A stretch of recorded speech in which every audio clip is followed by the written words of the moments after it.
الاهلي عملها امبارح والثلاثة. هي شكلنا الثلاثة دي بقت مقررة علينا. السلام عليكم. طبعا امبارح الاهلي قلب الموازين. كلمة قلب الموازين قليلة. الاهلي نزل المباراة دي مش كلمة كن فيكون، لا كن وكن برضه، ملهاش حل تاني. مفيش حاجة اسمها يكون دي، لا، رجالة ثم رجالة ثم رجالة.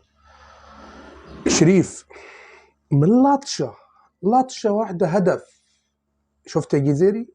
اوقف بص الجزيري، اتفرج عليه، اتفرج، استلمها وعلى طول زغرتت في الشبكة. صفقات الاهلي اللي بيقول لك صفقات فاشلة وصفقات اونطة. شفت القندوسي؟ قسما بالله العظيم لو لاعب من الزمالك يا يخاف ما يدخل الدخلة دي. ده يا راجل دخل رجله هنا وراسه هنا، راسه في رجله وجاب الهدف. ما فيش. دي الصفقات الفاشلة. دي الصفقات اللي قال عليها المرتضى منصور، قال ايه؟ الاهلي لبسها. ده احنا اللي لبسنا والله، واحنا اللي لابسين فيك.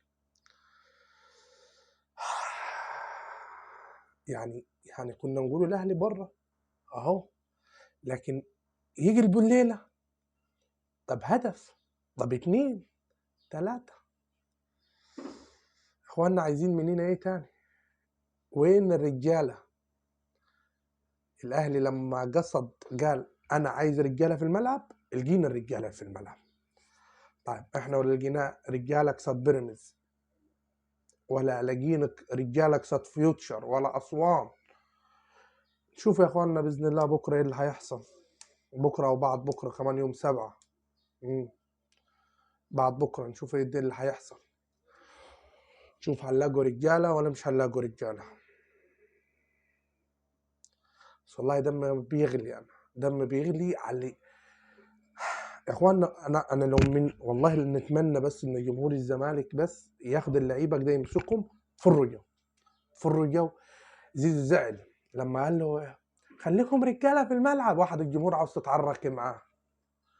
يا زيزو هم دول اللي وقفوك وكانوا يزغرتوا لك ويطبلوا لك، مش هم دول اللي انت عاوز تنزل تتعرك معاهم؟ الغلطه مش غلطتك والله، الغلطه على الخروف الكبير رئيس النادي اللي لبسنا في صفقات في شنك، ويقول لك صفقات توب، صفقات من الاخر. ربنا يتولانا برحمته. والله العظيم الناس دي لو ما خلونيش ونغير محتوى القناه هيبقى بسببهم هم. انا لو غيرت محتوى القناه بسبب لعيبه الزمالك وسبب اللي بيعمل الاهلي فينا. السلام عليكم.